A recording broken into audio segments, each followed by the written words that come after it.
boqolaal Kenyaan ah ayaa la aaminsan yahay inay ka dhinac dagaalamaan kooxda Al-Shabaab ee Soomaaliya. maqalka magaca Al-Shabaab ayaa cabsi ku abuura dad badan oo Kenyaan ah. kooxdan ayaa mas'uul ka ahayd dhimashada boqolaal qof oo ay ku jireen 147 arday ah oo jaamacad lagu dilay.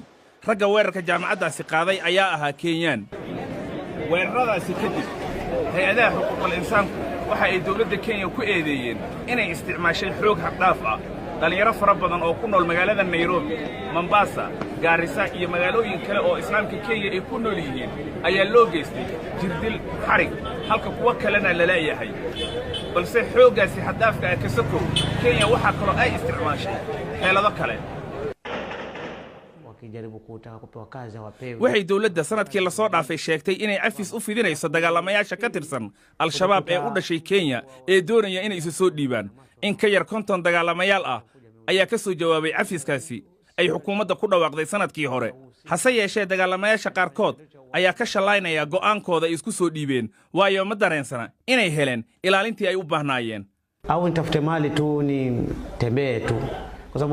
mararka qaarkood waxaan isiraahdaa haddiiba aan fursad heli lahaa dib baan u dhuuman lahaa. dad badan oo soo laabtay waxa ay jecel yihiin inay isdhiibaan, laakiin dawladdu ballanqaadkeeda kama aanay dhabayn, dadkaasna kama labalabaynayaan inay Soomaaliya dib ugu dhuuntaan.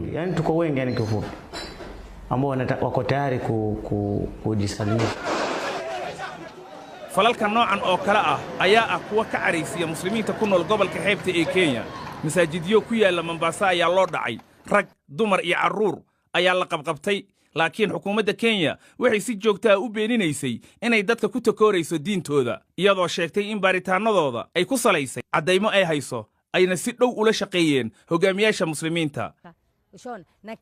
haweenaydan walaalkeed ayaa lagu daray liiska dadka ay Kenya aadka u doondoonayso, sidaa darteedna isaga ayaa lugihiisa ku aaday saldhigga booliska.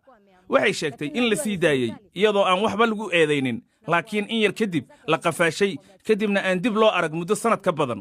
lakini najua ni serikali kwa sababu waliwapiga na waan ogahay in ay tahay xukuumadda sababtoo ah waa la garaacay waana la uleeyay kadibna waxaa lagu tuuray gaari. ilaa iyo haatan wax jawaab ah kama helin oo ku saabsan maqnaanshihiisa. haddii ay dileen waa wax la fahmayo, haddii uu nool yahayna waa wax la fahmi karo. waxaan doonayaa keliya in aan helo jawaab, balse wax jawaab ah kama hayno, mana jiro qof ka danqanaya halka uu ku maqan yahay ilaa iyo haatan. kani waa mid ka mid ah kiisaska dadka la soo sheegay in la waayey ee gobolka xeebta.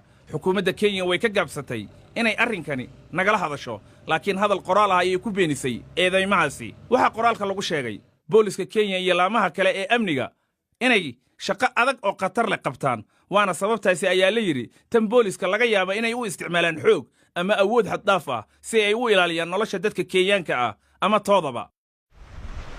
khatarta argagixisada ayaa dalxiisayaal badan waxay ka celisay inay tagaan xeebaha bacaadka leh, taasoo Kenya ka khasaarisay malaayiin dollar oo ka soo geli jiray dalxiiska iyo kumanaan shaqo ah oo la waayey.